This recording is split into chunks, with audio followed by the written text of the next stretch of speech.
Buenas tardes, mi nombre es Ángela Joana Toro, soy estudiante de Ingeniería de Alimentos. Voy a exponer sobre técnicas cromatográficas líquidas y de gases. Bueno, la cromatografía líquida de eficiencia es una técnica de separación en la que una muestra o mezcla de productos se desplaza en una fase móvil líquida a través de una fase estacionaria, fijada en una columna recubierta de una superficie sólida. Generalmente tiene una longitud de 3 a 30 centímetros.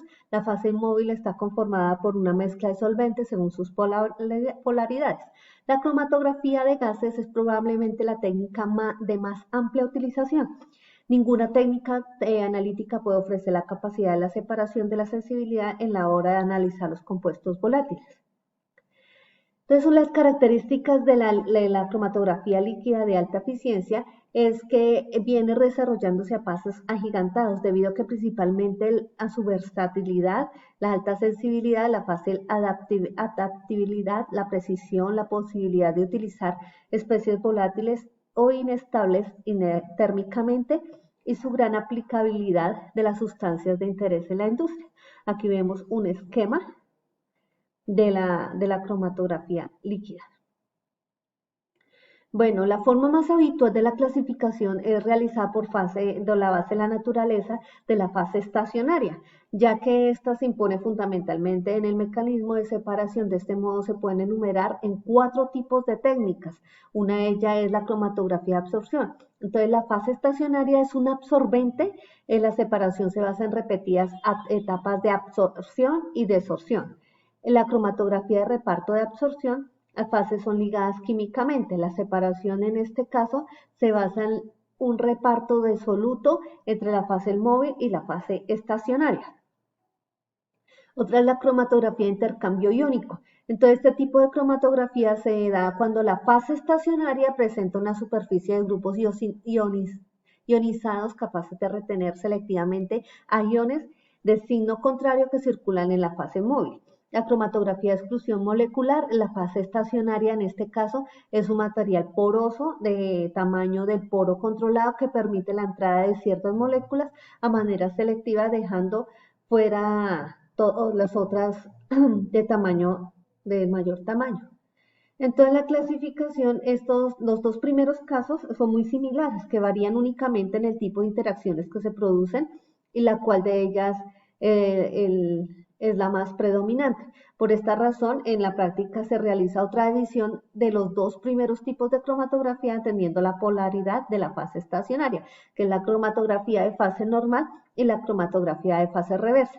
La fase normal, la fase estacionaria presentan unos puntos activos de alta polaridad y las interacciones que producen en el soluto son específicas del grupo activo. En la fase estacionaria puede ser un sólido absorbente de sílice o alumina, o bien un soporte de la que se unen químicamente moléculas orgánicas que presentan grupos funcionales de alta polaridad. El ciano o el aminio es móvil.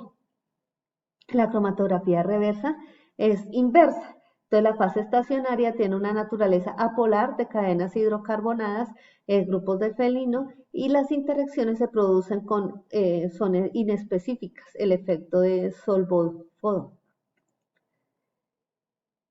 La cromatografía de gases, entonces la muestra se volatiza y se inyecta en la cabeza de la columna cromatográfica en la ilusión que produce por el flujo en la fase móvil y el gas inerte, a diferencia que la mayoría de tipos de cromatografía, la fase móvil no interacciona con las moléculas del analito. Su única función es transportar el analito a través de la columna. Entonces, los componentes son fundamentales de un cromatógrafo de los gases son que la fuente de gas, el sistema de inyección, el horno de columna cromatográfica y el sistema de detección y el sistema de registro. Existen dos tipos de cromatografía de gases, la cromatografía de gas líquido y la cromatografía de gas sólido. Entonces, el de cromatografía de gas sólido se basa en la fase estacionaria sólida y se da por separación y absorción física de las sustancias gaseosas sobre la superficie sólida.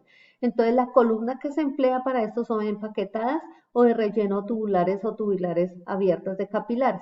Y la cromatografía de gas líquido, la fase estacionaria del líquido, Es características de reparto adecuadas de baja volatilidad, de 100 grados centígrados mayor que temperatura máxima del horno, baja reactividad y estabilidad térmica, y se da por separaciones por reparto. Entonces la columna empleada es de acero inoxidable del diámetro interno uniforme.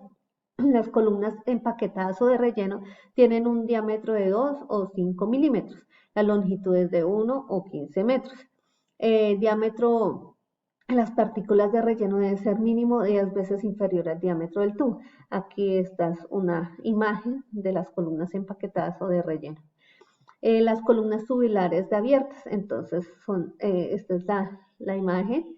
Entonces son largas y estrechas, son fabricadas en sílice fundida, son cubiertas de poliamida. Los diámetros interiores son típicos a 0,1 y 0,53 milímetros. Las longitudes típicas desde 15 a 100 metros. Y en la pared interna se encuentran la fase estacionaria. Las columnas tubulares abiertas, entonces según sea la forma que dispone la fase estacionaria sobre la pared, el tubo se distingue en dos tipos de columna, el bob y el scoop. El bob son tubulares abiertos de pared recubierta y tubos recubiertos de una película líquida. Los scoops son tubulares abiertos de soporte y recubierta y el material de soporte absorbente impregnada en la fase estacionaria y líquida. Aquí podemos ver un bob y un scoop. Aquí está la fase estacionaria líquida y está la fase líquida sobre un soporte sólido. Bueno, las ventajas de las columnas capilares pueden ser de eficacia muy altas y por ello debe realizar una separación concreta. La longitud significativamente es mayor, el diámetro interno es mucho menor, la longitud significativamente es mayor y carecen de material de empaque y tienen menor capacidad de carga. En las columnas empaquetadas, una de las ventajas son que permite conseguir separaciones muy complejas en la base de selectividad de la fase estacionaria y admiten mucha cantidad de muestras. Los factores que afectan la separación en las columnas capilares, la longitud de la columna, el diámetro interno de la columna, el espesor de la película de la fase estacionaria, el tipo de gas acarreador, la velocidad del gas acarreador y la temperatura de la columna. Y de las columnas empaquetadas es que tiene baja separación.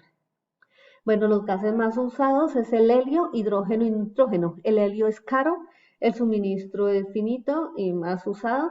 El hidrógeno es fácilmente generado, flamable y explosivo. Y el nitrógeno es de bajo costo, eficiente y la tasa de flujo es lenta.